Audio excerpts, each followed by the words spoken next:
Bonsoir à tous, un nouvel angle de la maison, mais c'est la même chose. Alors, on reprend ce qu'on a dit ce soir. On a expliqué que après la faute du veau d'or, les Juifs sont retrouvés dans un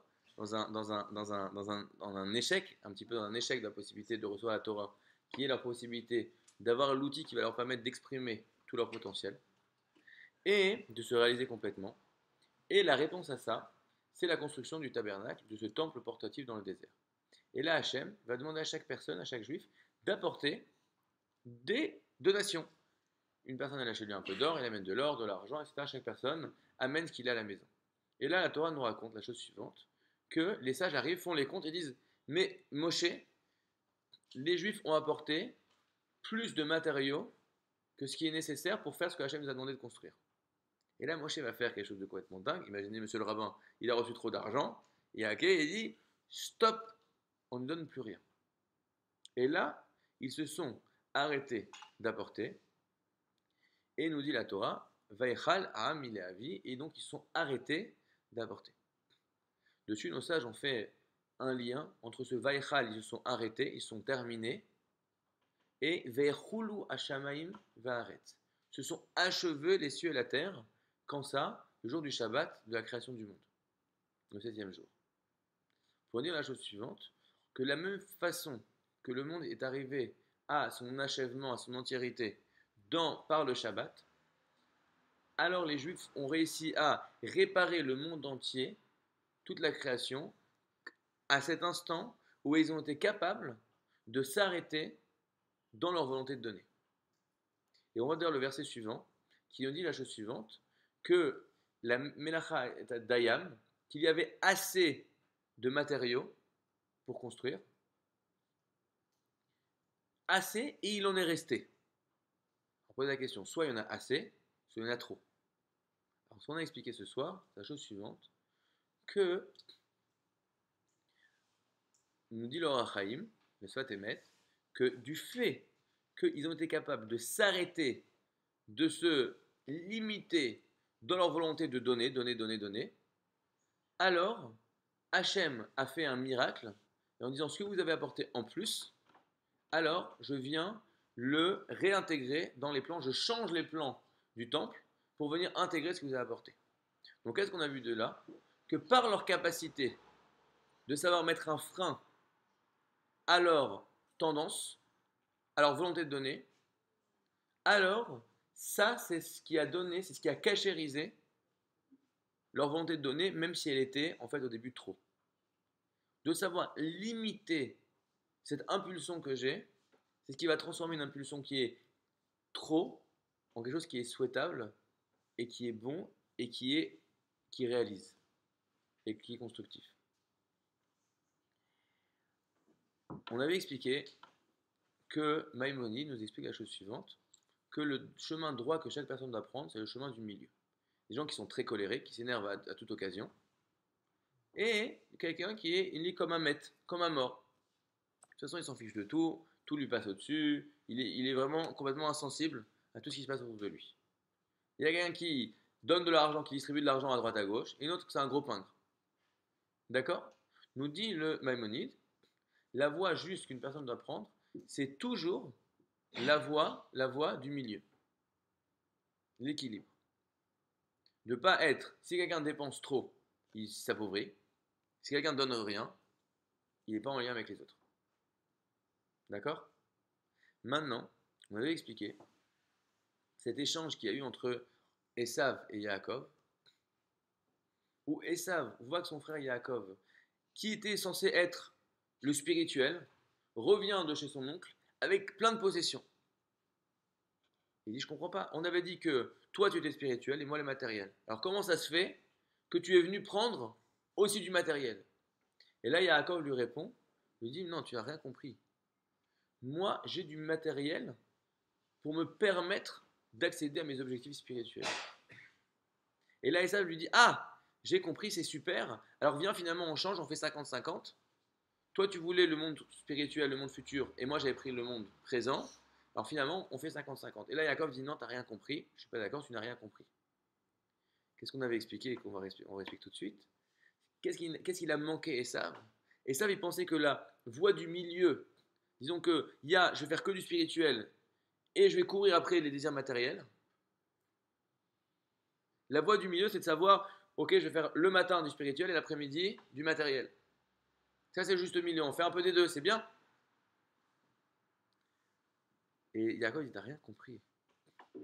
Le juste milieu, c'est pas de savoir quand est-ce qu'il faut, entre la colère et être impassible. D'accord. C'est le juste milieu, c'est pas de dire parfois je vais être rouge de colère, tout cassé, et après je m'en fiche de tout ce qu'on me dit. Le juste milieu, c'est une nouvelle dimension. Et c'est quoi cette dimension? C'est de savoir relier la chose, la tendance, la pulsion, l'énergie avec sa finalité.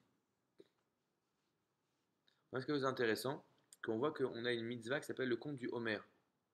Entre Pessah, la sortie d'Égypte, et Shavuot, le nom de la Torah, on a une mitzvah qui est de tous les jours de compter les jours qui nous séparent l'un de l'autre. Et si on manque un jour, alors on ne peut plus faire la bracha pour compter. Pourquoi? Parce que c'est quoi Pessah? Pessah, c'est Zman Cherutenu, c'est notre liberté. Et c'est quoi Shavuot? C'est le nom de la Torah. Et ça, je dis Oy vay vay lecha en arabe. D'accord? Pour que je te la comme ça, que si je te donne un potentiel et que tu ne le lis pas comme un outil et tu ne le lis pas lié avec sa finalité. Moi, quand je suis arrivé en école d'ingénieur, première soirée de l'école, première semaine, je prends cet exemple parce que ça choque, mais ça prend vraiment bien conscience. Il y a un jeune, il a bu, il a bu, il a bu, il a bu, il a bu, il s'est pas réveillé. Première semaine, il était tellement libre, il s'est éclaté jusqu'au bout. Pourquoi?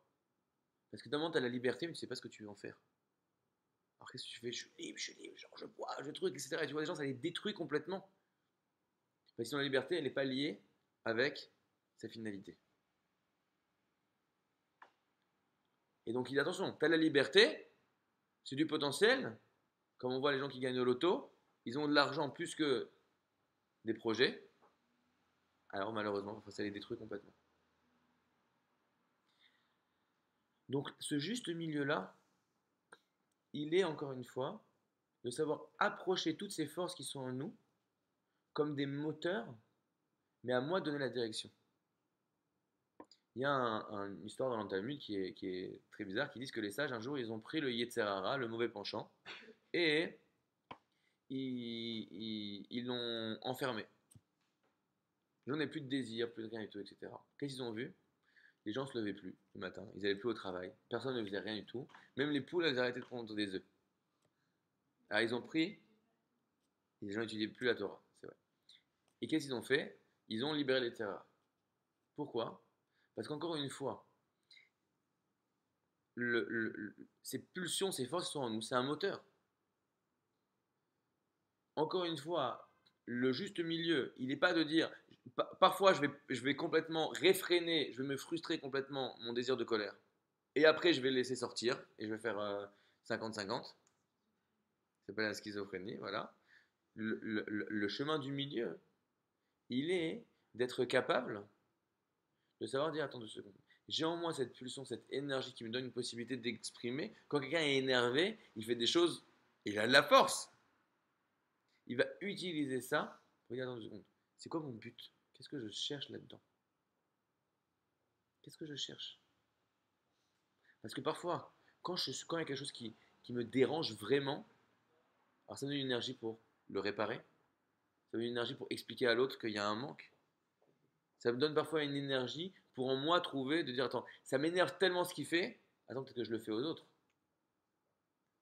Ça s'appelle utiliser la colère. Ça c'est le chemin du milieu. J'ai la colère. J'ai la colère.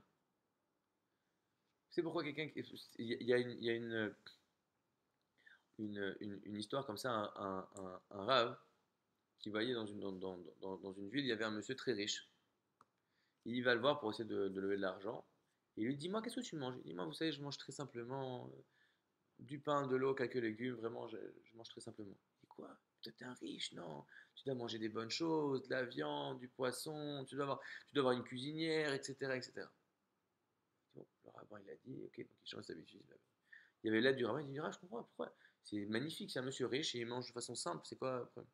Et parce que si lui, il mange du pain et des légumes, il va penser que les pauvres, ils mangent des pierres. Parfois, hein, de prendre conscience que moi, j'ai des besoins, ça me permet de quoi? De prendre conscience qu'il y a du besoin chez les autres. Quand je prends conscience que moi, ça me fait de la peine si on ne m'adresse pas la parole à une soirée. J'ai besoin d'un petit peu de me sentir exister. Alors ça me permet de comprendre que les autres aussi ils ont besoin que je les fasse exister, que je leur apporte de l'importance. Ça s'appelle là le juste milieu, la mida bénonite. Et c'est intéressant hein, de voir que c'est ça qui amène Vechulu Hashamayim Va'aretz. C'est ça qui amène le monde à sa finalité, à son tikkun, à sa réparation. Qu'est-ce que ça veut dire? Au niveau du monde avec Shabbat, on va expliquer offline, mais aussi, et ça je vais l'expliquer maintenant, pourquoi à ce moment-là le Mishkan, Vechulu Vechal, à ce moment-là il y a eu la réparation de quoi? De la faute du veau d'or. Pourquoi? Le Rambam Maïmonide il explique comment les gens sont arrivés à devenir idolâtres. Au fond, il faut comprendre qu'à l'époque de, par exemple, la tour de Babel, qui était encore vivant? Noach, Noé. Noé, qui avait vu le déluge, qui a parlé avec Dieu, etc. Donc les gens, ils n'avaient pas de doute que Dieu existe. C'était tous des arrière-petits-fils, des petits-fils arrière-petits-fils de Noé. Alors qu'est-ce qui s'est passé? Il s'est passé que ils ont dit, attends une seconde, Hachem, comment est-ce qu'il éclaire le monde? Il n'éclaire pas le monde de toute façon. Qu'est-ce qu'il a créé un soleil qui est son émissaire pour éclairer le monde. De la même façon qu'un roi, quand tu honores le ministre, tu fais honneur au roi. Alors nous, on va honorer les astres pour honorer Hachem, qui les commande. Et petit à petit, ils sont devenus idolâtres. Comment? Parce qu'ils ont oublié qu'ils veulent honorer Hachem qui est derrière le soleil. Ils ont commencé à honorer directement le soleil. L'idolâtrie, c'est quand je donne une importance à l'outil indépendant de son but. Et donc, quand les Juifs ont réussi à faire ce Mishkan, et ils ont eu en eux cette mina extraordinaire de vouloir donner, donner, donner, c'est magnifique. Mais là vient le moment où ils ont donné trop. Ah, vous donnez trop. En fait, vous voulez juste donner. Vous êtes en train de vous faire bouffer par volonté de donner. Ok? Vous avez une frénésie de générosité. Ça, c'est pas bon.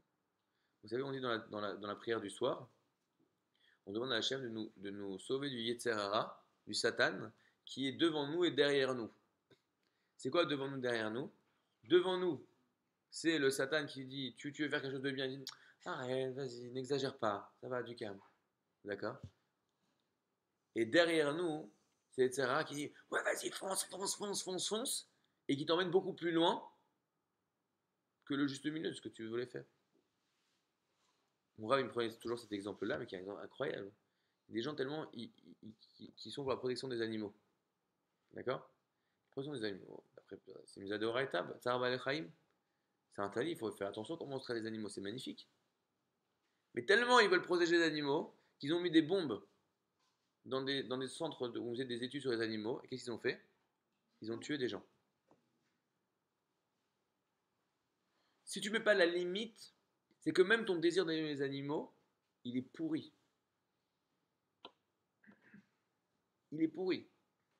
Quand est-ce qu'on va révéler le savoir si quand tu aimes les animaux, tu le fais, ça vient d'une source qui est une source qui est pure, qui est bonne en toi, qui est constructive, ou c'est pourri? Dans ta capacité à un moment de dire stop, je respecte les animaux.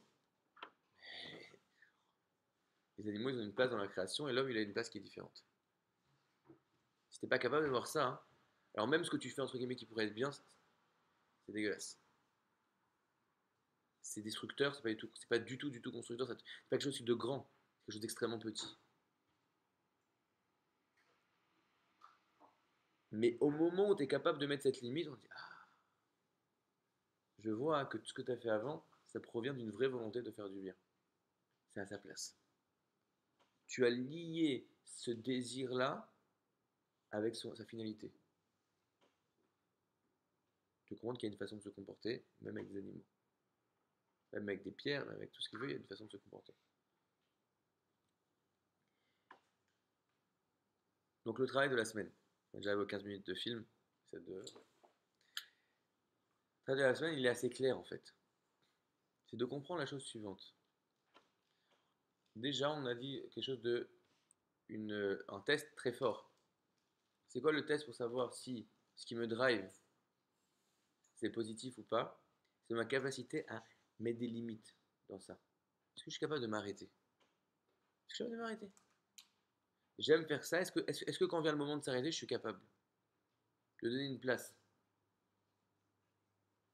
Et même dans des choses magnifiques. Il y a une phrase, la vérité, je ne sais pas où est-ce qu'elle écrit cette phrase, mais cette phrase qui revient souvent. Elle écrit Zman fila lechud, vezman limul lechud. Il y a un moment pour étudier, il y a un moment pour prier. Si quand vient le moment de prier, alors que je suis en train d'étudier, non, non, mais je peux pas, je dois étudier, je prie pas, alors c'est un problème. Il y a un problème, alors que c'est magnifique.